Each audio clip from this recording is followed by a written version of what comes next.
HamRadio.World. Today we're at Ocala Hamfest, and it is thankfully very clear out. Unlike last week where I live, it got all stormy and lightning, so we didn't really get to do much ham radio during that time.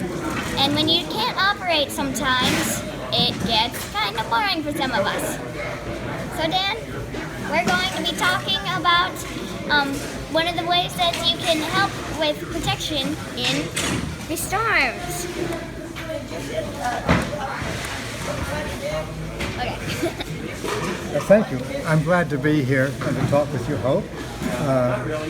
What we have here is an automatic antenna disconnect unit that automatically disconnects your antenna when you're not transmitting, or really when you're not sitting in front of your radio set. When you turn your radio set on, then this device connects your antenna up so that it operates well. And right now it's in the on mode, but when you leave your ham radio set and you turn it off, then it disconnects your antennas. And I'm going to simulate that here. Now the light is off, and what happens now is that your antenna that connects here now shorts to ground, and the coax that runs to your radio is now totally disconnected. And Not having to unscrew it. yes, you don't have to unscrew it, so it disconnects automatically.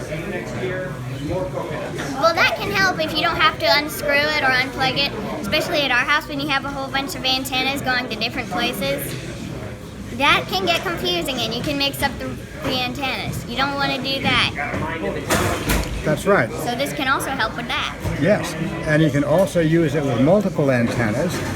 If you have them at your house, you can put an antenna switch right here and switch the antennas, but it still gets disconnected when your radio set is off because there's only one wire that goes to your antennas. Okay?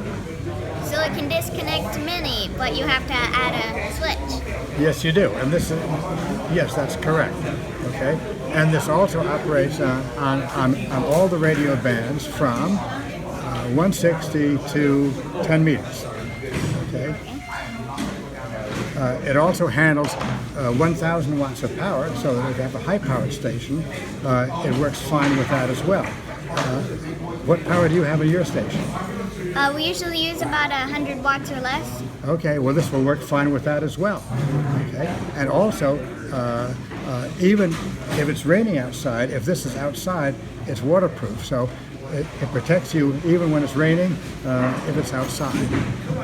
Okay, so like if you're trying to operate like during field day this year, and we have some videos of it, and even just in general, just operating anytime, if it starts to rain like 3 inches like at field day, then it's underwater if it's by the ground, so it can help protect to keep it from getting ruined. That's correct. This is waterproof, although it is better if it isn't in water, but it is waterproof and it won't damage it at all.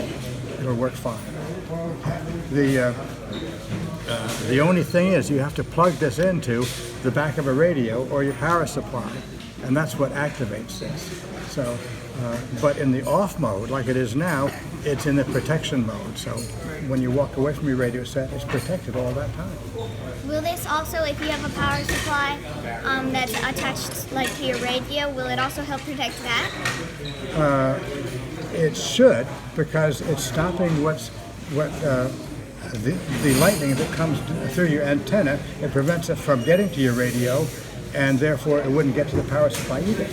Okay, so that's like a 2-in-1 type of protection there. It is. It isn't always perfect protection because a true lightning strike doesn't care about a little thing like this. It could go there. So you just hope you don't have a direct lightning strike. That's highly unlikely, but it has happened. That's right. Well, this has been a lot of fun.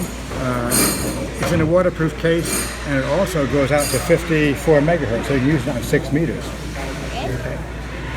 So you can use that even for a, not a handheld, but a 2-meter one as well? Yes, it does work for 2 meters, but it has a little bit of loss for 2 meters. So I always recommend it works perfectly up to 6 meters, and at 2 meters you take a little bit of a loss, but it's not bad. Okay. So this is actually a very useful tool, and you invented it, right, Dan? Yes. Okay. Yes.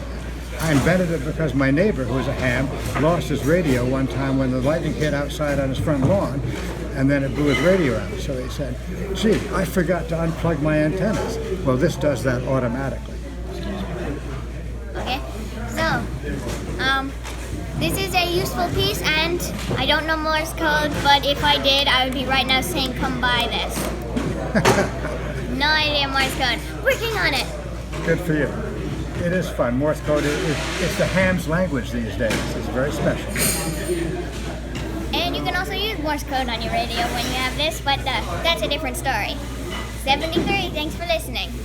And come buy this. Thank you, Hope. This has been fun.